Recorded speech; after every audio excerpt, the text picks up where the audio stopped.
तो good morning, good evening और good afternoon जहां भी आप हैं, जब भी आप हैं, बहुत बहुत शुक्रिया मेरे वीडियोस को देखने के लिए। मेरा नाम है डाविंची जेरेमी। मैं रहता हूं दुबई में। मैं हूं पाइप 5x5 में जिंदा हूं और बहुत ज्यादा खुश हूं और उम्मीद करता हूं कि आप भी खुश हैं जहां भी आप हैं इस खूबसूरत दुनिया में, सिवाय कनाडा के।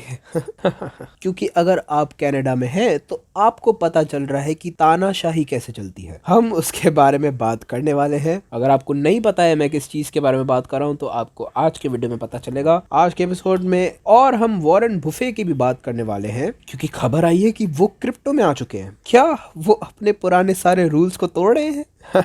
वेल, क्या कहने, क्रिप्टो में तो आना ही था उनको। उसके बारे में भी हम बात करने वाले हैं। तो आज बहुत मजा आने वाला है। याद से सब्सक्राइब बटन को दबाइए, उस बेल आइकन दबाइए और इस वीडियो को लाइक कर दीजिए, क्योंकि अगर आप लाइक दबाएंगे तो मुझे पता चलेगा कि आपको ऐसे न्यूज रैंट्स पसंद है और मैं और भी न्यूज रैंट्स आप लोगों के लिए बनाऊंगा। तो इसी वक्त इस वीडियो को लाइक कर दीजिए और चैनल को सब्सक्राइब कर दीजिए।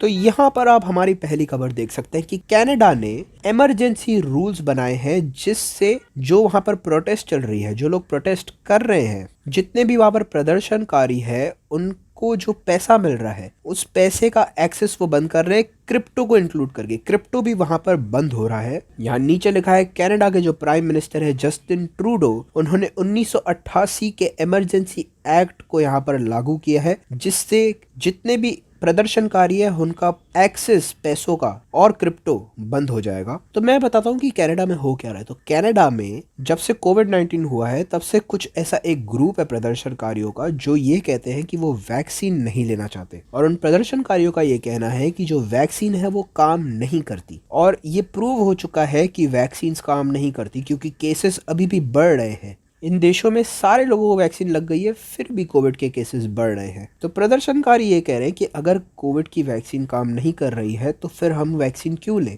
और इसी प्रदर्शन को बंद करने के लिए कनाडा ने ये इमरजेंसी एक्ट लागू किया है, जहां वो क्रिप्टो और बाकी पैसे के जो माध्यम है उन्हें बंद कर रहा है, बैंक्स को भी बंद कर रहा है। और ये क्लियरली यहाँ पर लिखा हुआ है कि कनाडा की गवर्नमेंट ने आज पहली बार इन इमरजेंसी एक्ट को लागू किया है। इससे वो फंड्स को बंद कर सकते हैं उन ट्रक ड्राइवर्स के लिए जो प्रदर्शन कर रहे हैं देश के कोविड-19 रेस्ट्रिक्शंस के खिलाफ। इस एक्ट में जो सरकार है वो इन बैंक अकाउंट्स को बंद कर सकती है कोर्ट के सिस्टम का इस्तेमाल करके, और अगर सामने से प्रदर्शन और आता है तो वो फोर्स का भी इस्तेमाल कर सकती है। तो जो कनाडा की गवर्नमेंट है वो आप देख सकते हैं कि वो बिल्कुल खिलाफ हो गई है इन सारे ट्रक ड्राइवर्स के और इन प्रदर्शनकारियों के। और कनाडा में पेट्रोल, गैसोलीन बंद हो चुका है और डीजल बंद हो चुका है, ताकि वो लोग ट्रक ड्राइवर्स उसमें अपने गाड़ियों में पेट्रोल ना डाल सके। और इससे प्रॉब्लम हो रहा है ट्रक ड्राइवर्स को भी, क्योंकि बहुत बार वो ट्रकों के अंदर सोते हैं। अब उनकी ट्रक सोने लायक नहीं बच रही है क्योंकि उसमें फ्यूल नहीं है, वो ट्रक एक जगह पे रुक जा रही है। और गवर्नमेंट ने क्या किया है कि वहाँ की जितनी होटल्स हैं उन सबको खरीद लिया है, सारी की सारी होटल्स को फुल कर दिया है, ताकि कोई भी प्रदर्शनकारी जाकर होटल में नहीं रुक सके, तो प्रदर्शन हो ही ना पाए। तो ये तो सीधी सीधी तानाशाही चल रही है कनाडा में। और इस वक्त जितने भी तानाशाह है वो सब को ये देखकर बहुत मजा आ रहा होगा। मैंने एक मीम भी यहाँ पर शेयर किया था, ये देखिए मैं आपको दिखाता हूँ। तो आप यहाँ पर देख सकते हैं कि जो चाइना के तानाशाह है वो कहते हैं ब्रो क्या तुम ये देख रहे हो, और फिर रशिया के पुतिन कहते हैं और ये हमें तानाशाह कहते हैं, और उसके बाद नीचे किम जोंग उन आके कहता है ओ ब्रो। ये बहुत ही अच्छा मीम है, तो मुझे काफ़ी अच्छा लगा, ये मैंने शेयर कर दिया ट्विटर पे। और इस पे हंसी तो आती है पर मुझे बुरा भी लगता है, क्योंकि मैं ओरिजिनली कनाडा से हूँ और जब मैं इन सारी चीज़ों के बारे में पढ़ता हूँ तो मुझे हंसी, मुझे दुख होता है बहुत। ये सब मेरे हिसाब से नहीं होना चाहिए। पर आगे बढ़ते हैं, आगे की खबरों पर नजर डालते हैं। ठीक है, तो ये अगली चीज जो मैं आपको दिखाना चाहता हूँ, ये एक सवाल यहाँ पर लिखा हुआ है कि सोलो माइन कैसे कर सकते हैं आप बिटकॉइन को, अकेले आप बिटकॉइन को माइन कैसे कर सकते हैं ब्लॉक स्ट्रीम सैटेलाइट का इस्तेमाल करके। तो ये एक नया पूल है, सीके पूल, जो आपको अकेले बिटकॉइन माइन करने देता है और डिसेंट्रलाइज है। ये पूरा आर्टिकल है, मैं इसकी लिंक नीचे डाल दूंगा, आप पढ़ सकते हैं। पर मैं आपको ये एडवाइस नहीं दूंगा कि आप अकेले बिटकॉइन को माइन करें। मैं आपको समझाता हूँ क्यों। चलिए मिसाल के तौर पर ये देखते हैं कि आप एक बिटकॉइन खर्च करके बिटकॉइन माइन करने का ये सारा सामान लेके आते हैं। तो एक बिटकॉइन में आपको ये सारा का सारा इक्विपमेंट आ जाएगा, लगभग 30-40 लाख रुपए जितने भी होंगे आपको लग जाएंगे। एक बिटकॉइन में आपने समझो ये सारा का सारा सामान खरीद लिया। और आप ये सोचेंगे कि यार एक बिटकॉइन मैंने खर्च किया है, इन्वेस्ट किया है, ये एक साल में रिटर्न आ जाएगा, एक बिटकॉइन तो मैं बना ही लूंगा इस माइनिंग से। ऐसा नहीं होता है। तो पहली चीज़ क्या होगी कि आपने समझो इक्विपमेंट को मंगवाया, तो बैकलॉग की वजह से आपके इक्विपमेंट आने में समझो 1 या 2 या 3 महीने लग जाते हैं। तो उससे उस दौरान क्या हो जाता है कि जो हैश रेट है, हैश रेट बढ़ जाता है। और उसके बाद जब आपको इक्विपमेंट मिला, आपने सेटअप किया, आपने शुरू की माइनिंग, आपको ये दिखेगा कि जो हैश रेट है वो बहुत ज़्यादा रेट पे बढ़ रहा है। और इससे आपका ROI जो है वो घटता जाएगा। ROI मतलब रिटर्न ऑन इन्वेस्टमेंट, जितना आपने इन्वेस्ट किया उतना आपको रिटर्न मिल रहा है या नहीं। तो आपका इन्वेस्टमेंट होगा बिटकॉइन में और आपको वो बिटकॉइन मिलेगा ही नहीं। तो हाँ, आप इससे डॉलर्स कमा लेंगे, ऐसी बात नहीं है, लेकिन जो बिटकॉइन आपने इसमें खर्चा, वो बिटकॉइन का वापस मिलना इसी से थोड़ा सा मुश्किल है। तो अकेले इसे मत करना, ये एक अच्छा आइडिया नहीं है। और ये मेरी आज की अनाउंसमेंट है आप सभी के लिए। और ये मैं इसलिए बता रहा हूँ क्योंकि मैं ये कर चुका हूँ पहले। ओके, अब दूसरी खबर आ गई है कि लेजेंडरी इन्वेस्टर बिल मिलर की जो बिटकॉइन पोजीशन है वो बहुत बड़ी है। और ये बिल मिलर जो है, ये जाने जाते हैं कि इन्होंने S&P 500 जो एक 500 कंपनीज का कंबाइंड स्टॉक है, उससे आउट परफॉर्म किया है। तो ये काफ़ी लेजेंडरी है, इसीलिए ये जाने जाते भी हैं। और मिलर ने यहाँ पर कहा है कि बिटकॉइन में इनका 50% से कम पोर्टफोलियो है। और ये इनकी गलती हो गई यहाँ पर, ये बहुत बड़ी गलती कर दी इन्होंने। इन्हें इनके पोर्टफोलियो का 90% बिटकॉइन में डालना चाहिए, क्योंकि जितना भी स्टॉक मार्केट है, जितनी भी बाकी सारी चीज़ें, ये सब ऊपर जाएंगी। क्या ऊपर जाएंगी? क्या तुम कहना चाहते हो कि नीचे जाएगी? नहीं, मैं यही कह रहा हूँ कि ऊपर जाएंगी। लेकिन बिटकॉइन जो है वो और भी ज़्यादा ऊपर जाएगा। तो बाकी सारी चीज़ों से ज़्यादा बिटकॉइन ऊपर जाएगा। और ऐसे बिटकॉइन जैसे एसेट्स का ऊपर जाना, इनकी आशंका ज़्यादा है। और इसीलिए आपको असली और टेंजिबल एसेट्स पे अपने पैसे डाल के रखना चाहिए। और आप लोग भी इसे देखेंगे, मैं जानता हूँ अभी लोग मुझे पागल कहेंगे, पर ये होने वाला है, आप देख लीजिएगा। हाइड्रोफिशन, इन्फ्लेशन, ये सब ऐसे ही चलता है और ये ऐसे ही चलेगा, क्योंकि फेडरल रिजर्व जो है वो प्रिंटिंग पे रोक नहीं लगा रही है। डॉलर और ज़्यादा प्रिंट होता जा रहा है, तो उसकी वैल्यू घटती जा रही है। ठीक है, तो अब अगली खबर पे आते हैं। वॉरेन बुफे ने डंप कर दिया है बैंक को। उन्होंने वीज़ा और मास्टर कार्ड के जो स्टॉक्स है उसे डंप कर दिया है और $1 बिलियन एक ऐसी बैंक में इन्वेस्ट किए हैं जो बिटकॉइन फ्रेंडली है। जो मतलब जो लोग ऐसे हैं जो क्रिप्टो में पैसे कमाते हैं, वो लोग एक अकाउंट बना सकते हैं और अपने अकाउंट में बिटकॉइन रख सकते हैं। ऐसा एक बैंक है जिस पे वॉरेन बुफे ने इन्वेस्ट किया है $1 बिलियन।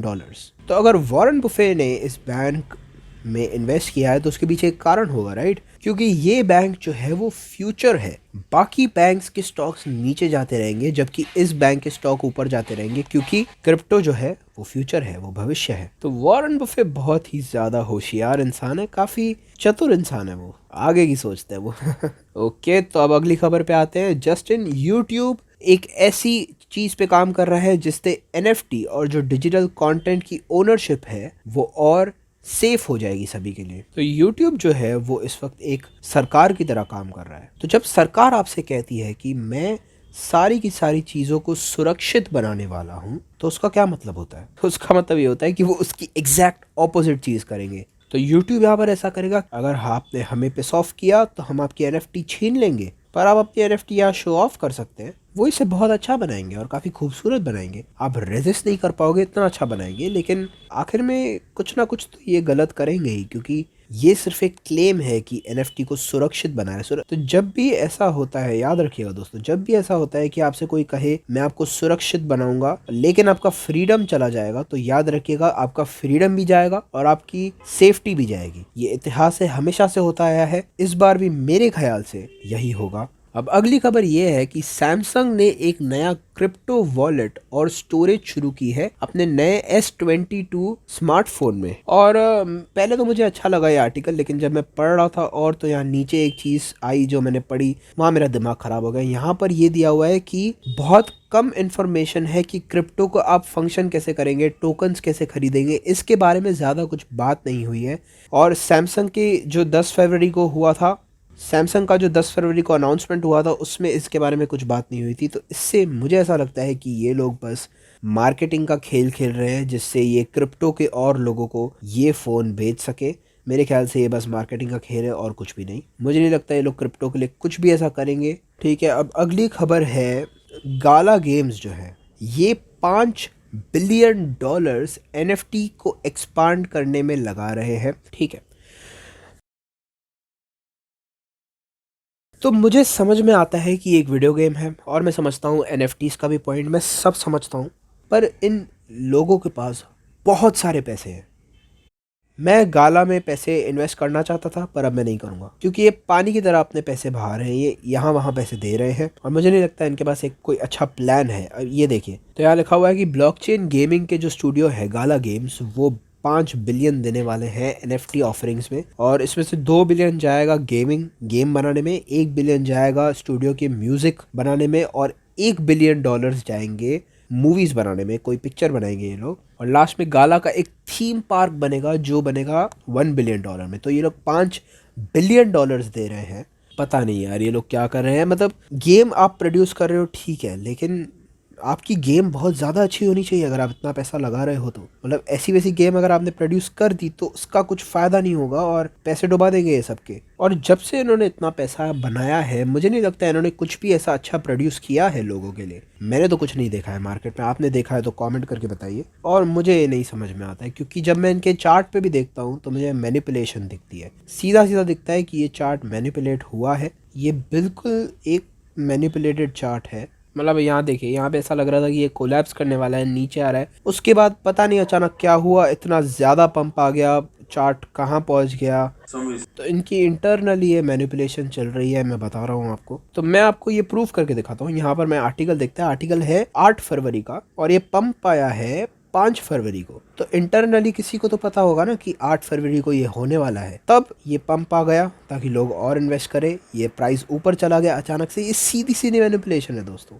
और मैं आपको दिखाता हूँ कि ये खबर आपको मिली है जब इनका लास्ट कैंडल हमने देखा 8 फरवरी को, उसके बाद प्राइस नीचे आ गया। तो आप देख सकते हैं किस तरीके से, किस हद तक लोग मैनिपुलेट कर रहे हैं। तो मैंने तो इस पे पैसे नहीं लगाए हैं, मैं नहीं लगाऊंगा, आई पास। आप देख सकते हैं कि इसका जो टॉप था 88.6 पे इसका टॉप था। तो अगर आप इसे ख़रीदना चाहते हैं तो 61.8 ये फिबोनाची वाली जो लेवल है उसका इंतज़ार कीजिए। अगर हम वहाँ वापस पहुँचते हैं तो इसे ख़रीदेगा तो मेरे ख्याल से वो सही होगा, पर उसके पहले तो मुझे काफ़ी मैनिपुलेशन दिख रही है, तो मैं तो ये नहीं ख़रीदने वाला हूँ। और अगर आप देखना चाहते हैं कि कहाँ से कहाँ तक मैनिपुलेशन है तो मैं आपको ट्रेंड दिखाता हूँ। एक डाउन ट्रेंड चल रहा था, अचानक वो टूटा है। तो ये जो मैंने रेड लाइन दिखाई है ये ट्रेंड है, इसको रिस्पेक्ट करता हुआ जो भी पोजीशन आपको दिख रहा है वो सही है, उसके अलावा बाकी सब गलत है।